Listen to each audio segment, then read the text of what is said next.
Olá a todos, meu nome é Wellerson dos Reis, eu sou acadêmico do curso de Medicina da Unijuí e membro do grupo de pesquisa em Fisiologia da mesma instituição, e hoje eu vou apresentar o trabalho intitulado Efeitos do jejum intermitente na resposta glicêmica em modelo animal. Esse trabalho foi realizado por mim, Bruna Endo Bilibil, e orientado pelo professor Dr. Tago Gomizek. Para introduzir, então, a nossa temática, nós temos que o diabetes mellitus é uma doença metabólica crônica que é caracterizada pelos altos níveis de glicemia. Bem como o tipo 2, a doença é a mais prevalente, e ainda a obesidade é o maior fator de risco para o seu desenvolvimento. Pensando nisso, a gente entende então que as intervenções no estilo de vida, como as intervenções dietoterápicas, auxiliam no processo terapêutico do diabetes. E dentre essas intervenções que existem, o jejum intermitente ele surge como uma alternativa aos modelos tradicionais de intervenções alimentares, sendo ainda os protocolos de jejum intermitente de dias alternados e o protocolo de alimentação com restrição de tempo os mais conhecidos. Ambos são considerados promissores em relação ao processo de emagrecimento, mas ainda há algumas controvérsias a respeito dos seus efeitos no metabolismo glicêmico em si. Sendo assim, o objetivo, então, desse estudo foi verificar se esses diferentes protocolos de jejum intermitente eles são capazes de melhorar a resposta glicêmica em modelo animal de obesidade e diabetes. Para a realização desse estudo, então, optou-se por dividir eles em 3 etapas, sendo a primeira e a segunda referentes ao período experimental, e a terceira etapa relacionada à análise estatística dos dados coletados desse período. O período experimental durou 16 semanas e foram utilizadas 35 ratas Wisters.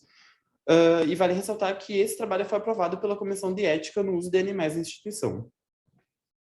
Para a primeira etapa do estudo, então, nós temos a introdução da dieta hiperlipídica a um grupo de animais. O que foi feito? Na primeira semana, na semana 0, os animais foram divididos em 2 grupos, o grupo DHL e o grupo controle. E a partir disso, o grupo DHL começou a fazer consumo de uma dieta, de uma ração rica em gordura. Cerca de 60% da sua constituição era gordura. E o grupo controle fez apenas o consumo da dieta padrão para animais de laboratório. O intuito era fazer com que esses animais ganhassem peso e apresentassem diferenças na sua resposta glicêmica. Para verificar, então, essa resposta glicêmica, fez o teste de tolerância à glicose, que justamente tinha esse objetivo de verificar essa diferença entre eles, e foi realizada na 8ª semana já de introdução da dieta hiperlipídica ao grupo DHL. Após essa 8ª semana, então, e a realização do GTT, e deu início, então, à segunda etapa do estudo, que consistia, então, na introdução dos protocolos de jejum intermitente aos animais. Sendo, então, esse grupo DHL dividido em novos 3 grupos, o grupo DHL mais JDA, que era, então, ao consumo da dieta hiperlipídica mais o protocolo de jejum intermitente de dias alternados, que consistia de 24 horas com alimentação e 24 horas sem alimentação.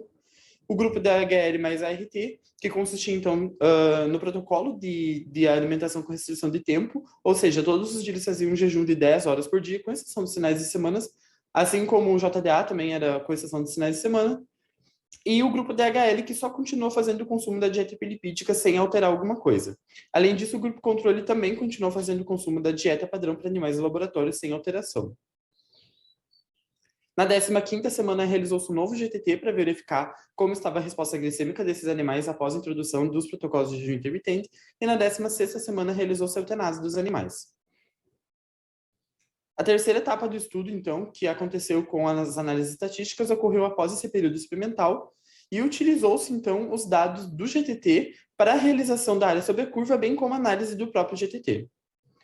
Os nossos resultados, então, da primeira etapa do estudo, demonstram que a introdução da dieta hiperlipídica para o grupo do DHL foi o suficiente para que acontecesse uma modificação da resposta glicêmica desses animais, sendo uma resposta mais tardia e uma resposta menor. Já quando teve a introdução dos protocolos de jejum intermitente, nós podemos perceber que não houve diferenças, desses animais. Ou seja, esses animais eles não conseguiram voltar ao seu estado basal de resposta glicêmica, e o jejum intermitente ele não foi capaz de fazer com que as modificações produzidas pela dieta hiperlipídica fossem alteradas novamente. Alguns estudos descrevem os mesmos achados que o nosso, incluindo, então, que o RT também não foi capaz de reverter o quadro de resistência à insulina, e que alguns protocolos de JDA promoveram ainda a disfunção das células beta-pancreáticas, aumentando a reserva de gordura e diminuindo a massa muscular.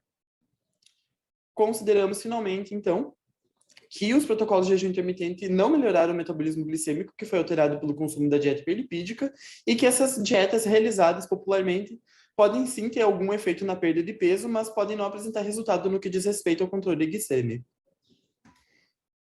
Muito obrigado.